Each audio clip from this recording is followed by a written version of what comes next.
Hi ಎಲ್ರಿಗೂ ನಮಸ್ಕಾರ. Welcome to our YouTube channel. ಎಲ್ರು ಹೇಗಿದ್ದೀರಾ? ಎಲ್ರು ಚೆನ್ನಾಗಿದ್ದೀರಾ ಅಂತ ಭಾವಿಸ್ತಾ ಇವತ್ತಿನ ವಿಡಿಯೋ ಬಗ್ಗೆ ಹೇಳ್ತೀನಿ. ಏನಪ್ಪಾ ಇಬ್ರು ಬಸ್ ಹತ್ಕೊಂಡು ಎಲ್ಲಿ ಹೊರಟಿದೀವಿ ಅಂತ ನೋಡ್ತಿದ್ದೀರಾ? ಹೌದು, ನೀವೀಗಾಗ್ಲೇ ತಮ್ನೇಲಲ್ಲಿ ನೋಡಿರ್ತೀರಾ. ನಾವಿವತ್ತು ಪ್ರಪಂಚದ ಅತ್ಯಂತ ದೊಡ್ಡ ಹೂವಿನ ಉದ್ಯಾನವನಕ್ಕೆ ಹೋಗ್ತಾ ಇದೀವಿ. ಅದ್ ಹೇಗಿರುತ್ತೆ ಅಂತ ನಿಮ್ಗೂ ತೋರಿಸ್ತೀವಿ, ಬನ್ನಿ. ಈ ಗಾರ್ಡನ್ ನ ಹೆಸರು ದುಬೈ ಮಿರಕಲ್ ಗಾರ್ಡನ್. ಹೌದು, ಹೆಸರಿಗೆ ತಕ್ಕಂತೆ ಒಂದು ಮಿರಕಲ್ ಅಂತಾನೆ ಹೇಳ್ಬಹುದು. ದೊಡ್ಡ ಗಾರ್ಡನ್ ಅಂದ್ಮೇಲೆ ಟಿಕೆಟ್ಸ್ ರೇಟ್ ಕೂಡ ದೊಡ್ಡದಾಗಿನೇ ಇರುತ್ತೆ. ಒಬ್ರಿಗೆ ಸುಮಾರು 1900ರಿಂದ 2000 ರೂಪಾಯಿಗಳಷ್ಟು ಆಗಬಹುದು.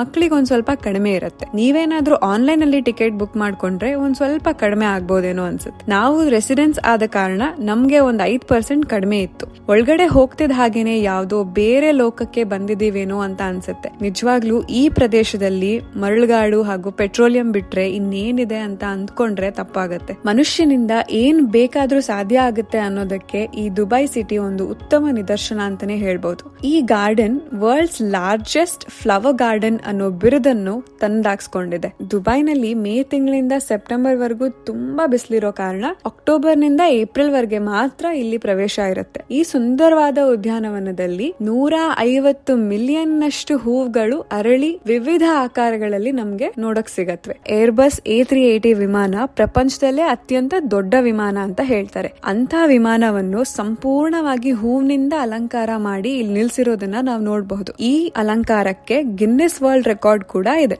ವರ್ಲ್ಡ್ಸ್ ಬಿಗ್ಗೆಸ್ಟ್ ಫ್ಲವರ್ ಸ್ಟ್ರಕ್ಚರ್ ಅಂತ ಗಿನ್ನೆಸ್ ವರ್ಲ್ಡ್ ರೆಕಾರ್ಡ್ಸ್ ನಲ್ಲಿ ದಾಖಲೆ ಆಗಿದೆ. ಅಷ್ಟೇ ಅಲ್ಲದೆ ನಿಮ್ಗೆಲ್ಲ ಗೊತ್ತಿರೋ ಡಿಸ್ನಿಯ ಫೇಮಸ್ ಕ್ಯಾರೆಕ್ಟರ್ಸ್ ಗಳನ್ನು ಕೂಡ ನಾವು ಇಲ್ಲಿ ಹೂವಿನ ಆಕಾರದಲ್ಲಿ ನೋಡಬಹುದು. ಇಲ್ಲಿರುವ ಮಿಕ್ಕಿ ಮೌಸ್ ನ ಅತ್ಯಂತ ದೊಡ್ಡ ಹೂವಿನ ರಚನೆಗೂ ಕೂಡ ಗಿನ್ನೆಸ್ ದಾಖಲೆ ಇದೆ. ಇಂತಹ ಸುಂದರವಾದ ಗಾರ್ಡನ್ ಅನ್ನು ಬಹಳಷ್ಟು ಕಾರ್ಮಿಕರ ಶ್ರಮದಿಂದ ಪ್ರತಿನಿತ್ಯ ಪೋಷಿಸಲಾಗ್ತಾ ಇದೆ. ಹಾಗೇನೆ ಇನ್ನೊಂದು ಇಂಟ್ರೆಸ್ಟಿಂಗ್ ವಿಷಯ ಅಂದ್ರೆ ಈ ಗಾರ್ಡನ್ ಅನ್ನು ಉದ್ಘಾಟನೆ ಮಾಡಿರೋದು ಫೆಬ್ರವರಿ 14, 2013ರಲ್ಲಿ. ಎಸ್, ವ್ಯಾಲೆಂಟೈನ್ಸ್ ಡೇ ದಿನ ಈ ಗಾರ್ಡನ್ ಅನ್ನು 11 ವರ್ಷಗಳ ಹಿಂದೆ ಓಪನ್ ಮಾಡಲಾಗಿದೆ. 11 ವರ್ಷಗಳಾಗಿದ್ರು ಪ್ರತಿ ವರ್ಷ ಹೊಸ ಹೊಸ ರೀತಿಯಲ್ಲಿ ಈ ಗಾರ್ಡನ್ ಸಜ್ಜಾಗುತ್ತೆ. ಹಾಗೇನೆ ಅಡ್ವಾನ್ಸ್ ಬುಕಿಂಗ್ ಮಾಡಿದ್ರೆ ಪ್ರೀ ವೆಡ್ಡಿಂಗ್ ಫೋಟೋ ಶೂಟ್ ಗಳನ್ನು ಮಾಡಿಸ್ಕೊಳ್ಳೋ ಅವಕಾಶ ಕೊಡ್ತಾರೆ. ಹೂವಿನಿಂದಲೇ ತುಂಬಿಕೊಂಡಿರೋ ಈ ಗಾರ್ಡನ್ ಅಲ್ಲಿ ಸೂರ್ಯಕಾಂತಿ, ಚೆಂಡು ಹೂವು, ಗುಲಾಬಿ, ಟ್ಯೂಲಿಪ್ಸ್, ಪೆಟ್ಯೂನಿಯಾಸ್ ಅಂಡ್ ಕ್ಯಾಲೆಂಡ್ಯುಲಾಸ್ ಎಂಬ ವೆರೈಟಿ ಹೂಗಳನ್ನು ನಾವು ನೋಡಬಹುದು. ಸಂಜೆ ಹೊತ್ತಿನಲ್ಲಿ ಸ್ಟೇಜ್ ಪರ್ಫಾರ್ಮೆನ್ಸ್ ಗಳು ಕೂಡ ಇರ್ತವೆ.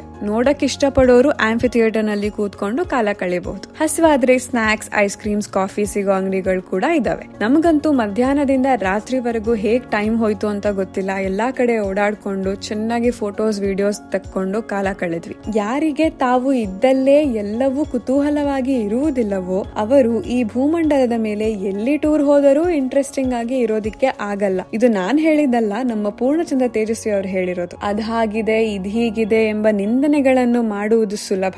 ಆದ್ರೆ ಹೇಗ್ ಮಾಡಿರಬಹುದು ಎಂಬ ಕುತೂಹಲ ಇದ್ರೆ ಎಲ್ಲವೂ ಸುಂದರವಾಗಿ ಕಾಣುತ್ತೆ ಎಂದು ಹೇಳ್ತಾ ಈ ವಿಡಿಯೋನ ಇಲ್ಲಿಗೆ ಎಂಡ್ ಮಾಡ್ತಾ ಇದ್ದೀನಿ. ನೀವೇನಾದ್ರೂ ದುಬೈಗೆ ಅಕ್ಟೋಬರ್ ನಿಂದ ಏಪ್ರಿಲ್ ಟೈಮ್ ನಲ್ಲಿ ಬಂದ್ರೆ ಈ ಗಾರ್ಡನ್ ಗೆ ಭೇಟಿ ನೀಡಿ. ಹಾಗೆ ಈ ವಿಡಿಯೋ ನಿಮ್ಗೆ ಇಷ್ಟ ಆಗಿದ್ರೆ ಲೈಕ್, ಶೇರ್ ಹಾಗೆ ಸಬ್ಸ್ಕ್ರೈಬ್ ಮಾಡೋದನ್ನ ಮರಿಬೇಡಿ. Thank you for watching. See you in the next one. Bye, take care.